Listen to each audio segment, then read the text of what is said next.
Today, we're talking about another science, the science of Mother Nature, the incredible science of Mother Nature, because Mother Nature creates incredible, beautiful waters.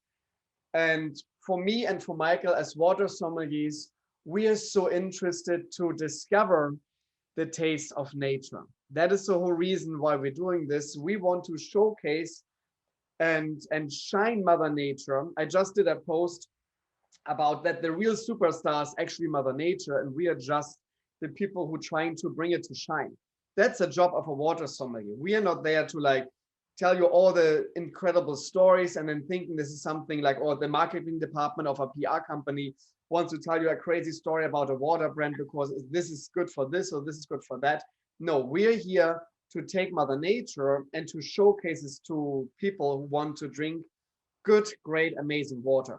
And today we are joined by Brian and Guenter from Starkey Water, and we are very excited to have you on the podcast. So hello, Brian and Guenter, and I will start with Brian. Hello, Brian, how are you? I'm great. Thanks for having us on here. This is a real pleasure to be on with Fine Waters and talking about the water that we love so much. So where are you located, Brian, right now? I'm actually located in Denver, Colorado. And why you're located in Denver, Colorado? Well, Colorado has been my home actually for a long time. And with previously before COVID, our water site in Idaho is in a very remote area. So it makes it a challenge to travel from there. So by being more centrally located near a major airport, this has allowed me to go around the country, have meetings and work on building sales around the brand. So that's why I've stayed in Colorado. And Guenter, we also have Guenter here. Guenter, I understand you are at the source, right? Yes, I'm at the source in Council, Idaho. So how far from where you're sitting, how far is the source away? Where does this water come from? It's 9 miles from here, so it's pretty close. But the area, it's very rural. The spring, it's very deep in the mountains. And so we are decided to have actually the production facility in a town where everybody has easy access. Now that makes sense. Guenter, when I'm talking to you, I hear a slightly accent right there. And it sounds familiar with the accent I have from Michael. So Guenter, where are you from originally? Oh, I'm original, of course, I'm from Germany with a name like Guenter. I was born in a small town in central Germany, in Thuringia. And I was raised there. In the mid-70s, I moved to Munich. And I lived in Munich for a while. In 1984, I decided I always wanted to live in the United States. So I moved to San Francisco. And in 1994, I got the opportunity to build a bottling plant in Idaho. I got invited to build this plant. By the way, it was the first commercial straw bale building in the US. And after the plant was built, the owner decided to keep me there as the on-site manager for another water company. Great. But, so can you tell us a little bit about the source? So what's the most characteristic thing? Where does the water come from? What is it? Give us an overview. Yes, you know, like I say, right now I'm working for Starkey on the source. It's very unique.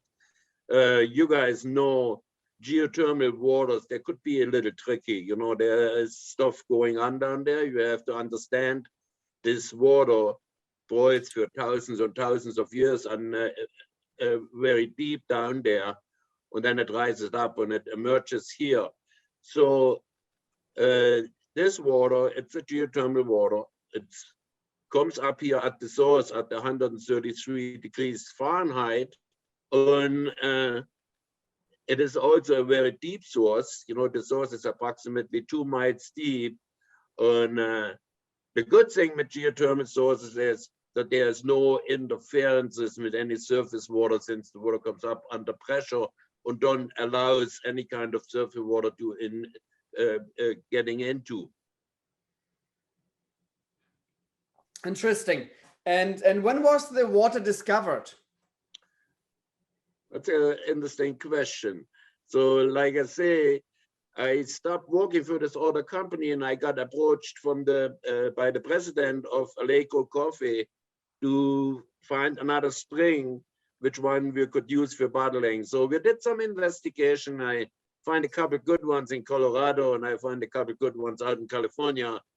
But then our president decided, say, I really want an Idaho water and I like to have a geothermal.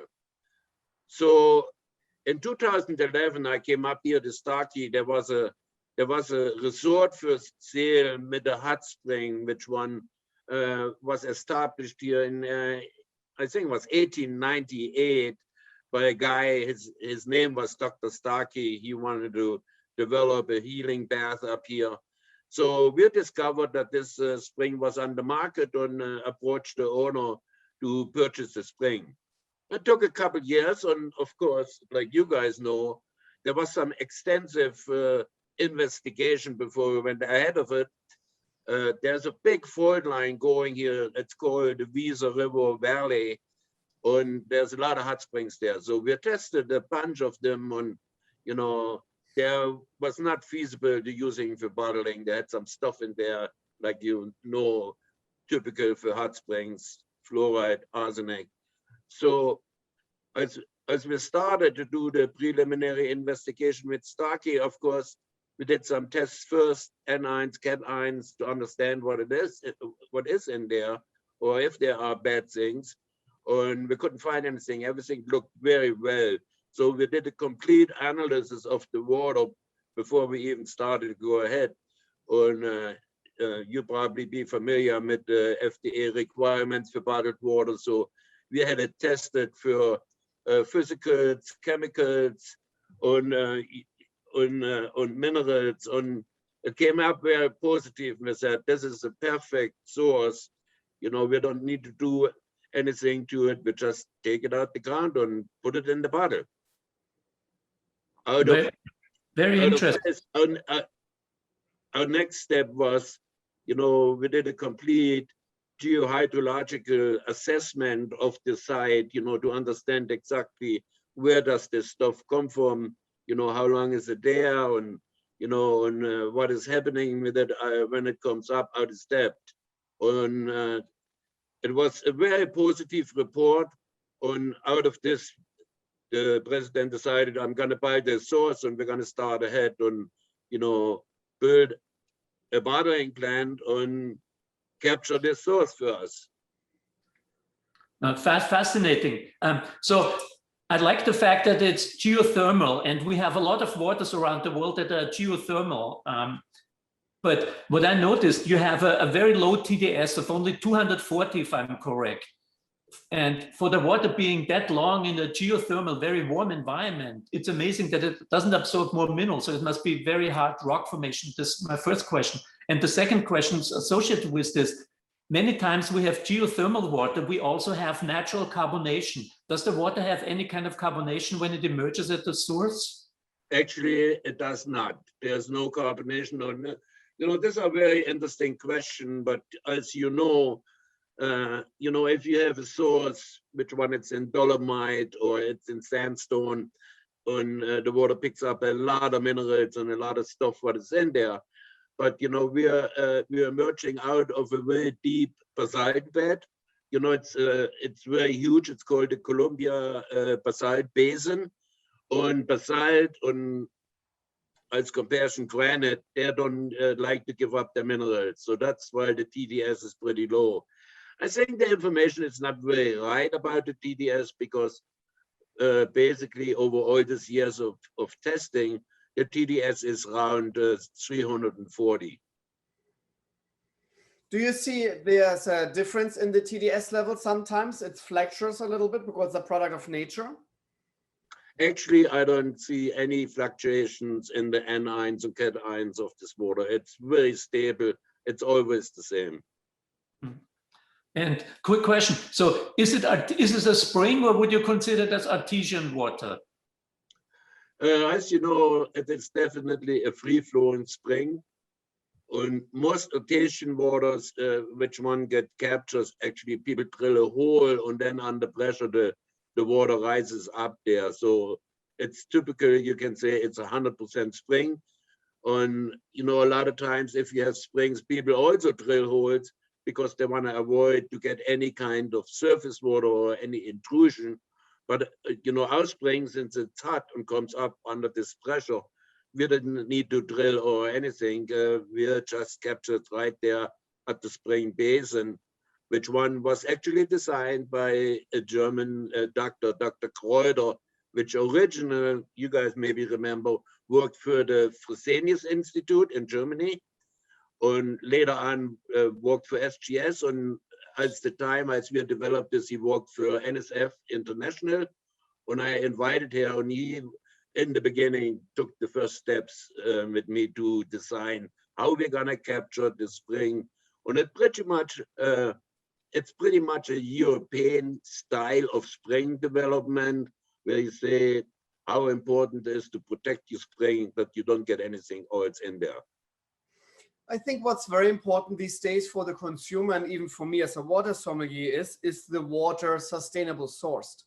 And when I'm hearing you're taking the free flowing water, is there an overflow in the spring source? Is there a percentage how much water you're actually taking? Do you know the numbers there, Guenter? You know, the spring runs pretty much at the 160 gallons a minute, mostly, you know, slightly fluctuation. And, you know, we bring the spring down into the valley through a stainless steel pipeline. And what is happening there is, in the valley, you know, we have a little resort there with a swimming pool. They use this water also for domestic use. But, you know, of this 25 gallons approximately, it's a permanently overflow right at the spring. Good. That is, I think, always important for me, like that we feel there's an overflow and we're just taking something what Mother Nature gives us and we're not taking something away from Mother Nature. I think that is a very important question. I think this question will come up more and more often now. The more the customer will be actually thinking about it, where their water is coming from. We are still here in a state in America that a lot of people, and it's quite fascinating for me, when I'm asking people, say, do you know where your water is coming from? And a lot of people like looking at their bottles and saying like, I have no clue. I'm just buying it for the brand. It's very fascinating. And when I'm telling them, oh, it's actually filtered tap water, they're like, they're having a heart attack almost with themselves. When I'm telling them hard water or Essentia is nothing else than actually municipal sourced water. And even PR companies, it's quite fascinating, Brian and Guenter. A purified water company reached out to me for several years ago. It was the PR company of this purified water brand. And I asked the PR company saying, so do you know where your water is coming from? It took them 2 weeks to get back to me on that email question with an answer of, we're not really sure. He's saying, what does that mean? You're not really sure. So you're the PR company of a water brand and you cannot even tell me where the water is coming from. Think about this, how crazy that is these days. That it's all about marketing. It's all about putting all the crazy like names on the bottles and make it very shiny and interesting and fun to look at, and maybe come up with some crazy health claims to put on the bottles.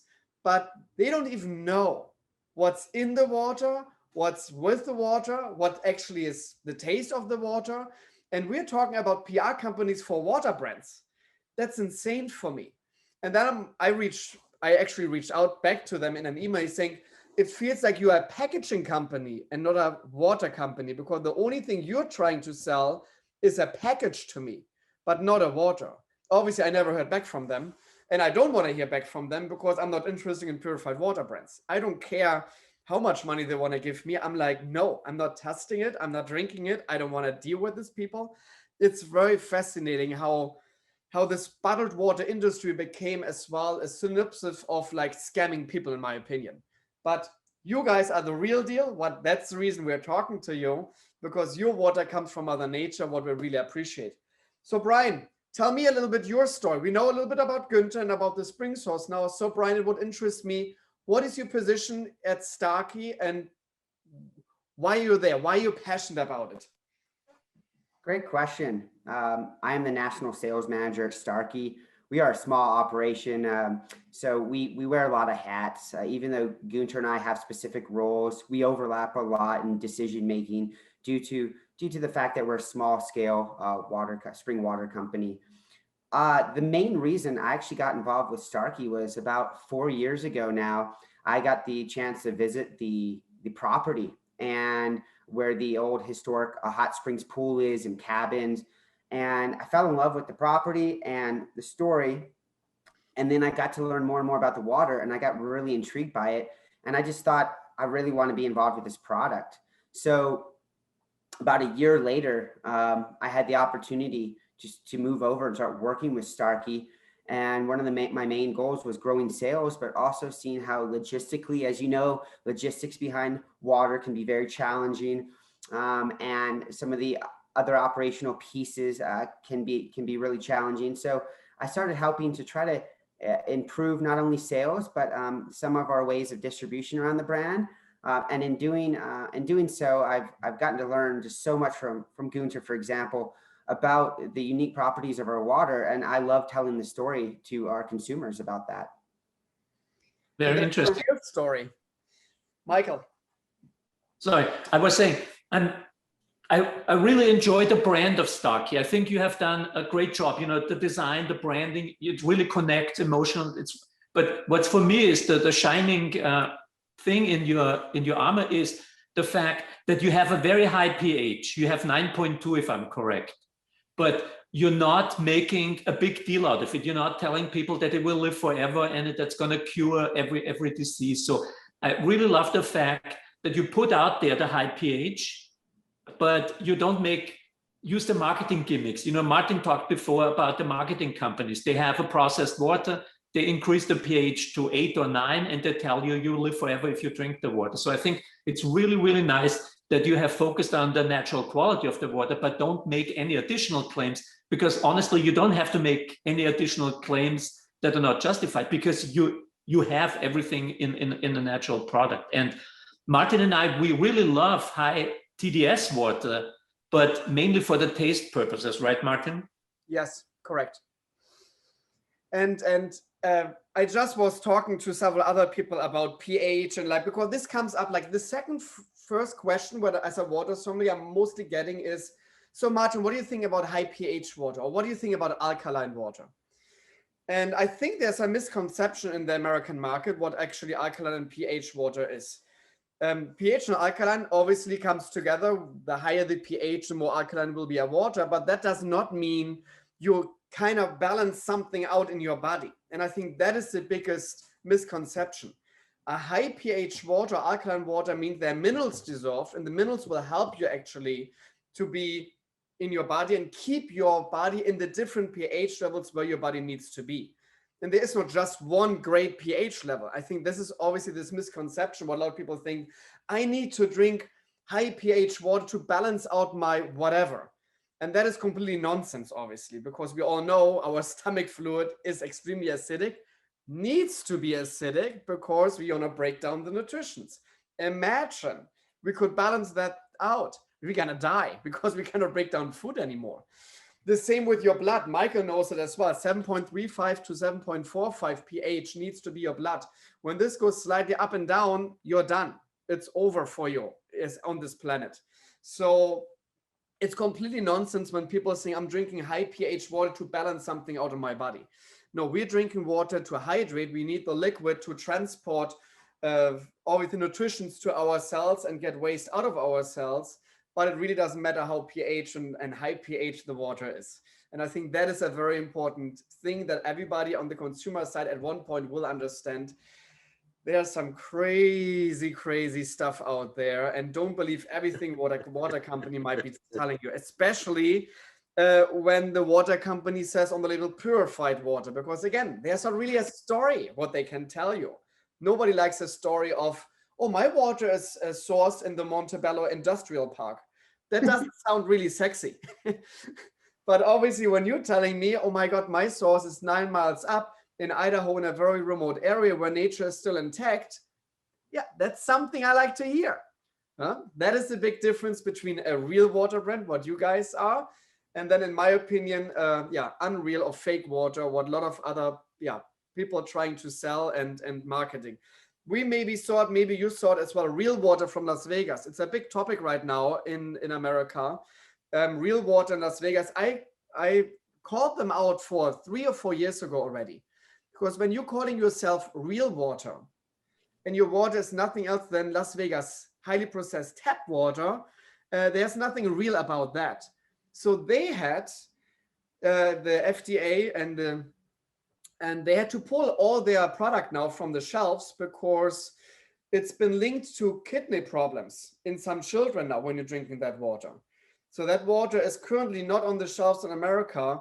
And again, and they don't even know what's really happening. It was a highly processed water as well. They raised the pH, all this kind of stuff. They did some crazy marketing claims on their back label. It felt like a chemical book when you were reading their back label. But you can see like how crazy that can get when water companies overthinking themselves and trying to mark themselves for real water when it's not even real. So anyhow, we want Mother Nature, and Mike is already tasting it, and I want to taste it as well. You sent me some samples over what I really appreciate. So you have a PET bottle, you have the glass bottle, and look at this. I even have the older bottle version as well. And I wanted to showcase this as a little thing. So this is the old label, and this is your newer label. And you see you put your pH now on the front. It was on the old label on the back, the pH number. Now it's on the front, what I really enjoy. And Michael talked a little bit about this. So I think you did a great job in really showcasing the history of the water. And then deep down good is kind of like your marketing word, huh? So this is like your quote. Yeah, if I could interject, we actually use a local marketing agency, a branding agency out of Boise. And the Deep Down Good kind of came across because we wanted our brand to kind of reflect simpler times, kind of paying a tribute to the early 1900s when Dr. Starkey found this water source. I love this. History is so important with water brands, and Michael and myself are storytellers. This is what our jobs as water sommeliers are. And it's quite fascinating for me, like the history of bottled water. And a lot of people don't even know that like obviously the single-use, very small bottles back in the days made of clay in like for 100 and 120 years ago started as medication in Europe. When people were too sick to go to the spa towns, the spa people started to bottling this single-used clay bottles with their healing waters in there and send it to the people. And some lost in translation. It's so funny in America. Now everybody talks about pure, that water should be pure. Nothing should be in there. Again, for me as a water sommelier, you don't want to have pure water. You want to have water filled with minerals, what is healthy, created by Mother Nature. But 100% pure water is for your car battery and not for your human consumption. Cheers to Starkey. Cheers. Cheers. Cheers. So, I mean, it's obvious I'm not the first time for me to drink the water, but I always enjoy it. And what one of the standout characteristics of the water for me is this softness. It has very low levels of calcium, magnesium. That alone makes the water very soft. And in addition to that, the high pH gives it this kind of additional softness. It makes it almost creamy. So if you drink this water, it's really very unique. If you drink a water with a higher, let's say, magnesium and calcium content, you will immediately notice the water feels harder. This is really, really soft. And I remember when I was drinking this water in the past, I paired it many, many times with desserts, because I think it goes really well because of the smoothness with desserts, not chocolate desserts, but many other desserts. And as well as, with many fish dishes and the subtle dishes. But the softness is for me a really standout character. And we will have a water tasting competition in Bled in 2 months. And hopefully Martin will be there too as a judge. And I'm really, really curious to see how you guys will be doing, because the water has a very, very unique characteristic. It stands out in my opinion. What do you think, Martin? I agree with you, Michael. It's a very, very soft feeling. It has a very interesting heavy mouthfeel to it because due to the high pH, what we're always saying, like the high pH waters is a little bit more rounder on the palate, a little bit more like I don't want to use the word soapy because this would not justify that water. Soapy is a bad word for that, but it's a very creamy water. That might be the better word for it. So it's very round, little bit sweet on the aftertaste, very creamy, but it's not light. It feels like it's a little bit heavier on the palate, but I enjoy. I love water with characteristics. And I agree with you, Michael. I think desserts are great, especially acidic desserts like lemon, sorbets, this kind of thing, oranges, all citrus fruits sorbets will be amazing. I would see this as well with salads, like vinegars, where you have like to balance out the vinegars to give a little bit the salad a little more shine. This will be amazing. And I think as well when it comes to like from a cocktail standpoint or something, maybe some acidic cocktails where you have like grapefruit or something enjoyed in there. I think that will be very interesting as well. A water right next to it. I think that would be incredible good to getting rid of a little bit of the acidic notes of cocktails. And by wine, I think like a nice Riesling or Sauvignon Blanc. And Guenter, for sure, you love your Rieslings as well. We all German love Riesling. That's like mandatory. You're not German when you don't like Rieslings.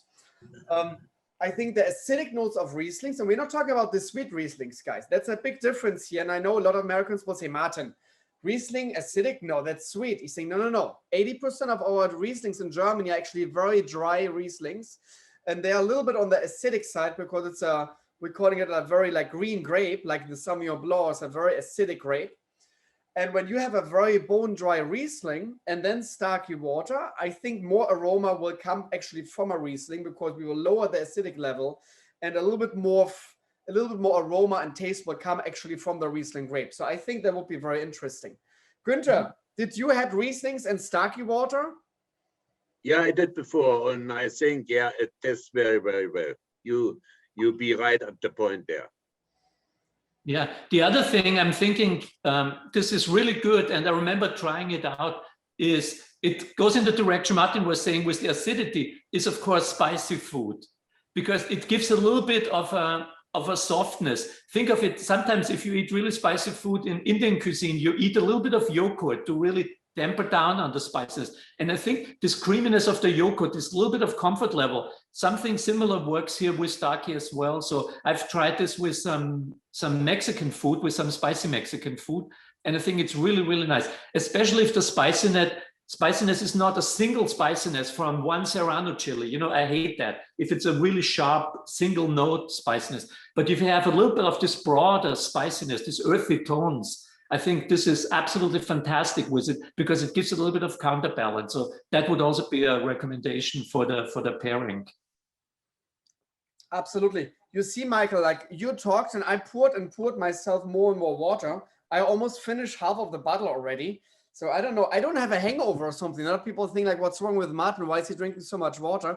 I just enjoy the taste. And when I enjoy the taste of a water, I really want to drink it. And that is, I think, a big topic, what I like to talk about a little bit, because a lot of people are always thinking when you're doing a wine tasting or champagne tasting or water tasting, so you're just nipping a little bit of the taste and you're swirling some oxygen in it, and then you're drinking it. For me, when I taste water, I actually drink water. Because this is what most of consumers will do. They will actually drink it and not just zipping it. So I don't believe in this whole idea of I'm just doing a little zip and then I'm trying to be fancy. I hate that. Like I drink water in good amounts because then it will actually, my palate will then engage with the water because I am putting myself way more water into my palate. Then maybe I'm putting some oxygen sometimes in it to like open up even more flavors of a water to detect everything. The temperature, very important, guys. Whoever wants to taste a water, do not chill, please, your water down. Have it room temperature. This is the best to taste actually water, because then you will actually detect all the different nuances in a water. But I really like the water. Like it's very easy to swallow and very easy to drink. You don't feel like you're drinking some waters, you're drinking them and you feel like, oh my God, I really drank a lot of water. It's very easy to digest, what I really enjoy about this water. And this again has for sure something to do with this creaminess, and it's very engaging with my body. Big fan. Why you have two versions? Why you have a glass and a PET version? Well, we are a glass focused brand. The large glass bottle that you have, the 1 liter, is the predominant of our sales. We also do a 500 milliliter glass bottle that's great for hospitality in particular. But the PET was something that we felt we kind of needed to add to the lineup for functionality. It is something that we want for people that are maybe doing an active lifestyle and they're on their bikes or they're walking through the city, and that having a glass bottle might not be ideal in that situation. So that's why we brought in a BPA-free PET bottle to also just add one more opportunity for our customers to enjoy our water. Do you see that the sales are mostly into the glass bottle? You just said it already. So what is the percentage between glass and PET? Yeah, great question. The 1 liter glass in front of you is about 60% of our total sales. The PET is growing and is around 35% of the sales. And then the rest of the sales fall in the 500 milliliter glass, primarily because most of our sales are coming from retail grocery like Whole Foods right now. As we explore getting more into hospitality, I imagine that the smaller bottle will increase in demand and the sales will go up from there. Guenter, I have a question for you. A little bit earlier in the conversation, you talked about that you don't treat the water, it comes out of the ground and you put it in the bottle. You obviously cool it down before you do that. But what other kind of treatment do you do to the water? Do you ozonate it? Do you filter it? What happens to the water between the source and the bottle? Pretty much we capture the water up there at the source and put it in a silo, and then it comes down here to the plant.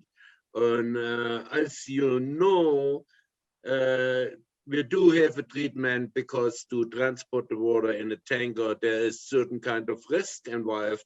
So we thought, you know, which kind of treatment we should use. So what we do in the plant is, before it goes in the bottle, we use UV to sterilize the water with UV light, because we thought UV is something what is the less effective on the water by itself, because you know a lot of people everywhere in the bottled water company using ozone to do this, but you know, ozone, there's some changes going on if you ozonate water.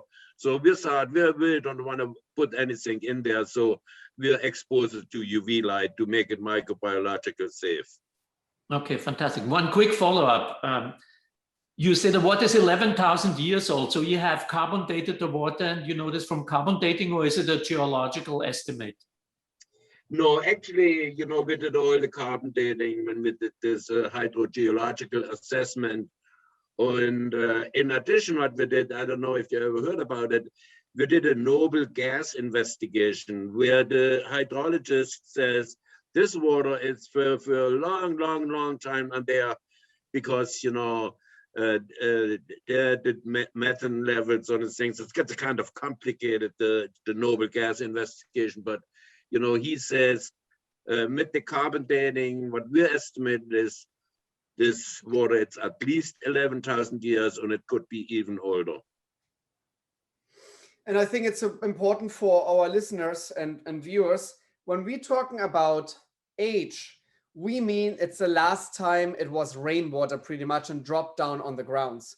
And a lot of people are getting confused, like, Martin, what are you talking about, 11,000 year old? I thought like billions of years, this is every water. Sure, the water cycle exists here on this planet. But again, like when we're talking about 11,000 year old, that means last time it was rainwater comes down to the planet and then was not actually anymore exposed to anything else. And again, for 11,000 years ago, guys, there was no industrial age or something like this here in America. So that water is pure. Now I'm like in hashtags by Mother Nature. That is, I think, the interesting part. Michael, you said something last time about age of water, and I think we should repeat this about what science thinking, how old actually water is these days, what we are drinking. Yeah, you had a really good point, and I've never made a connection, but it's a really good point. Yeah, we tell people the water is 11,000 years old, and they think the water is 11,000 years old. The water we are drinking is probably older than planet Earth, definitely, because it came to the planet once the planet consolidated from outer space in the form of ice. So the water you're drinking is older than the planet itself. And even alien. That is for me amazing. So we're drinking out of the space water. And I think we all know, and scientific people are still baffled about water, like what's actually there. I think this is always interesting, like that it's so unique, and it can get in 3 different stages, even 4th, I think, plasma, what you're always saying, Michael. So it can get in 4 different stages. There's not so many other liquids. We are running on water. Without that, we could not survive. I think 2 days is pretty much our shelf life as a humankind before we're gonna pass on this planet, when we are not exposed to water. And we're not talking about water and drinking, because sometimes people are telling me, but Martin, I don't drink water since 10 years.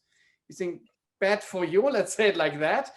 But obviously, water is contained as well in food, and water is contained in other beverages. Like I just did a post yesterday, how much percentage is water in champagne, for example. It's over 85% is made of water. So even when people are saying, oh, I need to hydrate myself of 2 gallons of water per day, that does not mean you need to drink 2 gallons of water. That means it's adding up to all your food, all the other beverages, everything what you're eating, drinking, there's water consistent as well in there. And then actually you might be just need to drink a gallon of water and not actually 2 gallons of water anymore per day. So it's quite interesting as well. That idea of, or 8 glasses per day is completely nonsense, because you're intaking water as well from other sources. I think that's a nice gimmick as well to say. Where can consumer get Starkey? Where can I buy Starkey? So our main retailer is Whole Foods Market nationwide in the US. So you can find all 3 sizes in Whole Foods Market. We are in some other smaller retailers, and we are in some hospitality. But we're trying to grow into more hospitality. COVID has been a kind of hindrance, because a lot of, obviously restaurants do not necessarily want to make a lot of changes. Or Michael, you know better than me on this one, that it can be challenging right now to make changes in that field. But we're hoping over the next year to 2 years to increase our distribution, and in particular on the West Coast, so that way we can bring our product to more customers' hands. Mm-hmm. Do you plan of international expansion? Do you plan export? Are you exporting currently somewhere? Currently, we are not exporting. I have had talks with exporting over to Taiwan and Japan for the water. I've had a lot of interest due to the geothermal attributes of the water. Is very unique and interesting. And so I have had talks with exporting it over there. But so far, we have not made that jump yet. Okay, because it's really interesting, because for me, this is a very Epicurean water. I think you're marketing as a more of a gem, but for me, it's very Epicurean. This fits perfectly into a restaurant if presented properly on a water menu. This occupies a very, very interesting spot on that menu, and the water is very unique. So I'm working on a couple of concepts for water menus internationally, and we'll be talking to you. I want to see if we can get this on some international water menus. Yeah, that would be amazing. That would be amazing. And we are open to doing private label for the right customer as well. No, this would not be, we want your label, your story. Keep in mind, you're not selling water, you're selling a story. And if you remove Starkey from it, you lose the story. Then it's just a water. No, I think we would definitely want to have it as exactly as the brand as it is. Absolutely. Michael, you just said this international, then especially Taiwan, Japan, this kind of things. Like, it would interest me, tea, because we found out in our Fine Water Academy, when the water is having a higher TDS level, it will extract more from the tea leaves, and the darker will get a tea, and the more powerful and stronger will taste the tea as well. And it would really interest me with a TDS of over 300, and then the creaminess with the high pH, to really see how a Darjeeling or SMT, for example, would work. I'm gonna try that out, but that really interests me, like how tea will react to your water. It might be very interesting and a very unique new flavor even for tea drinkers.